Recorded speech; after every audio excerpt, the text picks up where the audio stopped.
জিনিস যদি আপনার জীবন থেকে সরাই দিতে পারেন, জীবনে শান্তি পাবেন।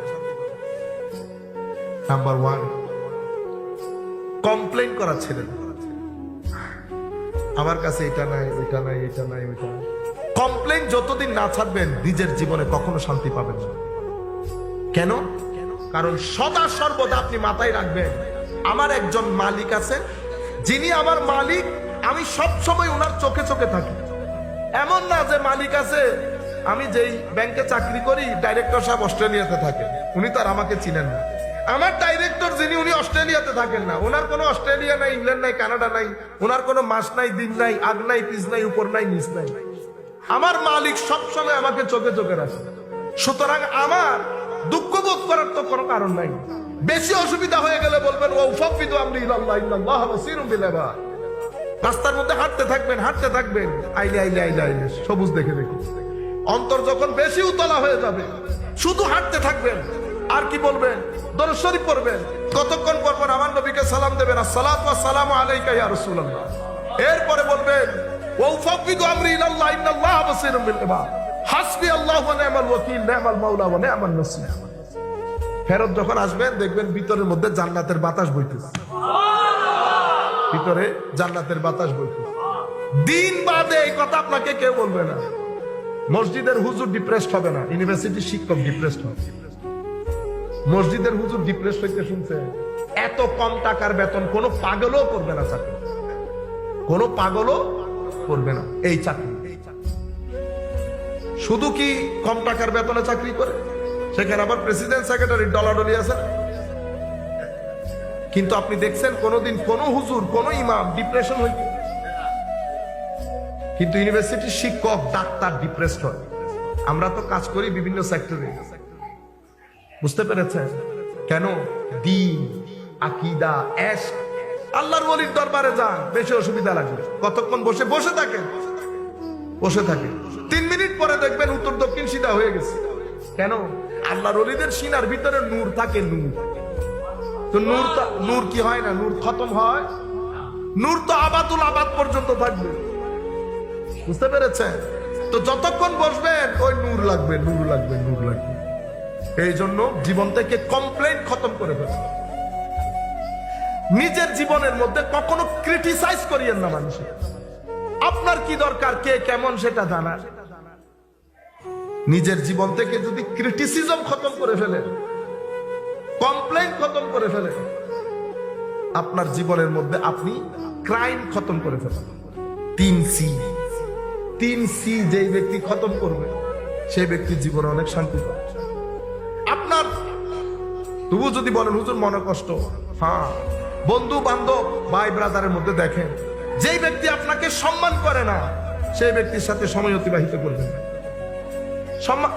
কথাবার্তা রাখেন, সালাম আলাইকুম, ওয়ালাইকুম সালাম। যেই ব্যক্তি আপনাকে সম্মান করবে না, সেই ব্যক্তির সাথে সময় অতিবাহিত করা বন্ধ করে দেন। বুঝতে পেরেছেন আপনারা?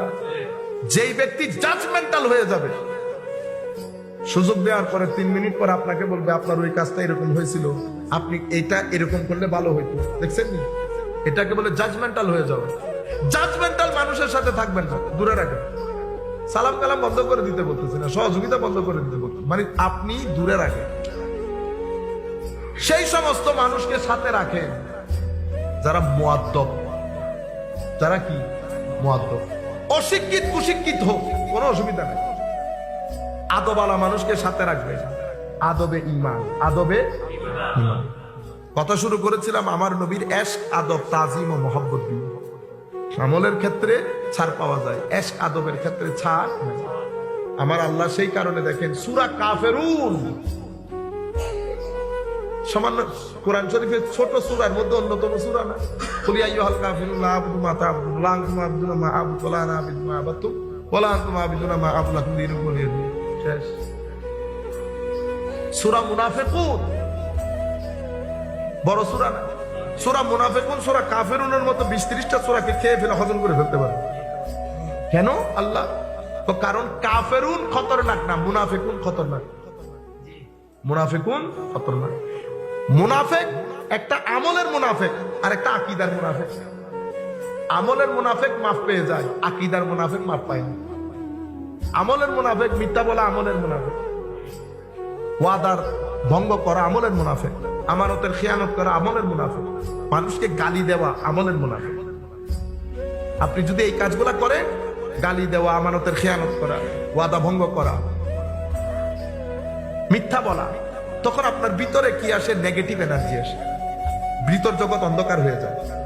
আপনি ভিতরে জগৎ যদি অন্ধকার হয়, এরপর আপনি ঘরে আসছেন না, আপনার ছেলে মেয়ে এফেক্টেড হয়েছে আপনার মাধ্যমে, মসজিদে এসেছেন মুসল্লিরা এফেক্টেড হয়েছে, আপনি যেখানে যাচ্ছেন এটা নিয়ে নিয়ে যাচ্ছেন, তো সর্দি, যার লোকে মিশতেছেন সর্দি হয়ে যাচ্ছে, যার লোকে মিশতেছেন সর্দি হয়ে যাচ্ছে। এক ব্যক্তি করোনা নিয়ে এক গ্রামে ঢুকছে, পুরা গ্রামের মানুষের করোনা হয়ে যাচ্ছে, হয় নাই? একই জিনিস এখানে, ওইটা হচ্ছে জাহেরি করোনা, এটা বাতেনি করোনা। জাহেরি করোনা দিয়ে শরীর নষ্ট হয়, বাতেনি করোনা দিয়ে রু নষ্ট হয়। সেই কারণে আমাদেরকে বোঝানো হয়েছে, সঙ্গ দোষে লুহাবাসে, সৎসঙ্গে স্বর্গবাস, অসৎসঙ্গে সর্বনাশ। এই সর্বনাশ মানে ক্যান্সার হয়ে গেছে না, এই সর্বনাশ মানে আপনার ভিতর জগৎ বরবাদ হয়ে গেছে। কত আচ্ছা বালা 12টা 14টা সুন্দর সুন্দর আম, আপনি ওই আমের মধ্যে মহব্বত করে 2টা নষ্ট আমকে একসাথে দিচ্ছেন, সকালবেলা হইতে পারে না, 12টা আমের মধ্যে আরো 2-4টার মধ্যে লেগে গেছে না, কেন? সঙ্গ দোষে লোহাবাসে। এই জন্য সঙ্গের কারণে সাহাবী, আমলের কারণে। তার মানে কি আমল করে নাই? অবশ্যই আমল করেছে, আমলের হক আদায় করেছে, কিন্তু আমল দিয়ে সাহাবী হয় নাই। সাহাবী হয়েছে কিসের কারণে? সোহবতের কারণে, আমার নবীর সঙ্গের কারণে। সেই জন্য সাহাবায়ে কেরাম, আমাদের এখানে আমির মুআবিয়া রাদিয়াল্লাহু তাআলা আনহু নিয়ে কথা বলে না অনেকে, খবরদার এগুলা করবেন না। একটা জিনিস মাথায় রাখবেন, আমার নবীর সাথে এক সেকেন্ড আমার নবীর শরীরের বাতাস যার গায়ে 1 সেকেন্ড লেগেছে, সেই গৌস কুতুবের উপরে। এবার তার বাকি কাজ সেটা আল্লাহ দেখবেন। আপনারা বুঝতে পারতেছেন, আমার নবীর সুবতার একটা তাসির আছে না? যত ওলি হয়েছে কিসের কারণে? রাতে সিজদা দেওয়ার কারণে। তো রাতে সিজদায় যদি ওলি হয়ে যাইতো, তো আমাদের কাকারা বাবারা সবাই ওলি হয়ে যেত। এটা সুবতের কারণে। এটা কিসের কারণে? এজন্য সুহবত বাদে ওলি হওয়া যায় না। এজন্য আমার আল্লাহ বলছেন, ইয়া আইয়ুহাল্লাযীনা আমানু, ও মুমিন, ইত্তাকুল্লাহ, মুত্তাকি হও, ওয়া কুনু মা'আস সাদিকিন।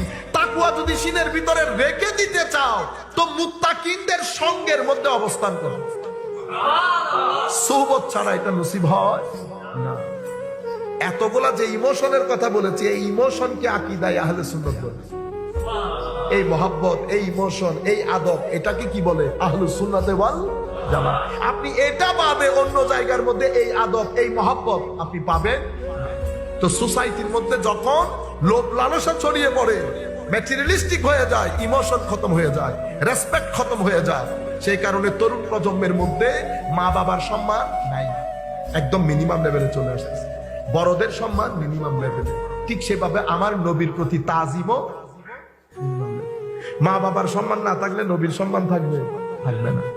সেই কারণে মা বাবার সম্মান না করলে বেয়াদব, নবীর সম্মান না করলে বেঈমান। আপনারা বুঝতে পেরেছেন? এটা কিসের কারণে? এটা আধুনিক সোসাইটি। তো যেই সমাজের মধ্যে প্রতারণা বেশি, জুলুম বেশি, অহংকার বেশি, ক্রাইম বেশি, সব বেশি, সেই সোসাইটির মধ্যে হেদায়েত বেশি। যদি হেদায়েত, আপনি বলতেছেন না আগে জানতাম না এখন জানি, আগে পথভ্রষ্ট ছিল, এখন আমরা হেদায়েতের মধ্যে আছি। তো যে সোসাইটির মধ্যে হেদায়েতের মধ্যে থাকে, সেই সোসাইটিতে তো ড্রাগ নিচে নামার কথা, ক্রাইম নিচে নামার কথা, ডিভোর্স নিচে নামার কথা, সবকিছু তো উপরে। তো হেদায়েত নিচে না হলে সবকিছু উপরে উঠে না। তা আমার নবী সাল্লাল্লাহু আলাইহি ওয়াসাল্লাম কি বলেছেন? মানুষের মাধ্যমে ওয়াসওয়াসা হবে। ওয়াসওয়াসা কারা দেয়? এই দায়ীগুলা। আল্লাহ রাব্বুল আলামিন আমাদের হামি ও নাসির হোক। মাওলাই করিম আমাদেরকে কবুল করুন।